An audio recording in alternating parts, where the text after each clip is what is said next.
Hi everyone, welcome back to the Toffee Blues, your source for all things Everton. My name is Stephen and this is your match preview for Everton's Premier League fixture against AFC Bournemouth on Saturday. First things first, coming off that confidence boosting win against Doncaster Rovers in the Carabao Cup on Tuesday, we'll hope that really will have boosted some morale around the squad, because in parts, we showed some positive signs in that game, especially in that 20-minute spell in the second half.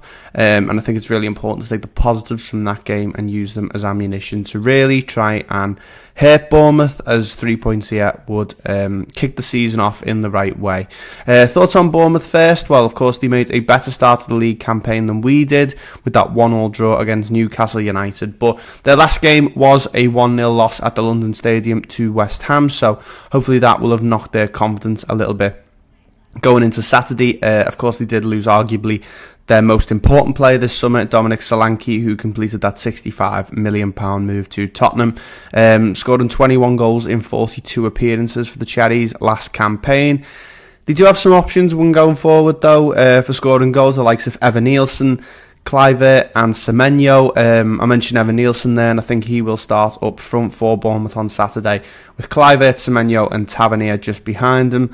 Lewis Cook and Alex Scott in holding midfield. Of course, one of the more high-profile players, Tyler Adams, is currently out with a back injury, which helps us massively.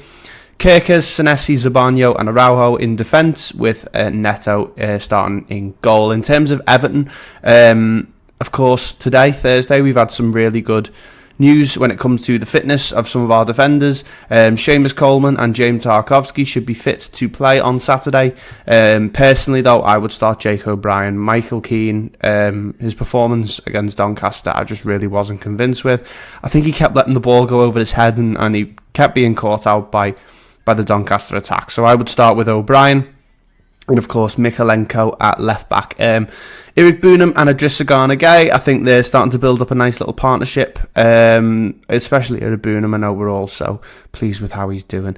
And I'm going to start with Iliman Ndiaye, Dwight McNeil and Jack Harrison ahead of them. There can be calls for Lindstrom, I understand that, but I think McNeil and Ndiaye work so well, and I think Sean Dyche will go for the stable option there in Jack Harrison, and I'm actually going to go for Beto up front.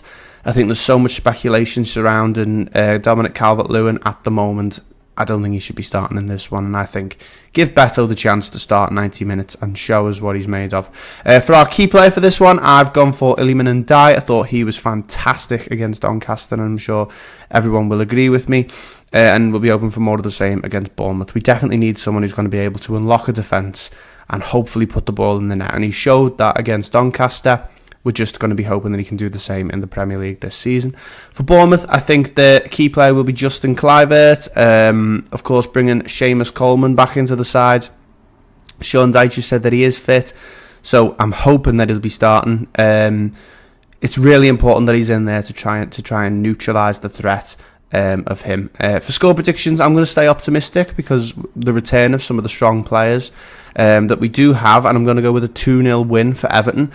We won this fixture 3-0 last season, and we had a poor start then as well, so I'm hoping that history does repeat itself. But yeah, let me know what you think in the comments section down below. Make sure you like and subscribe to the Toffee Blues, and I'll see you in the next one.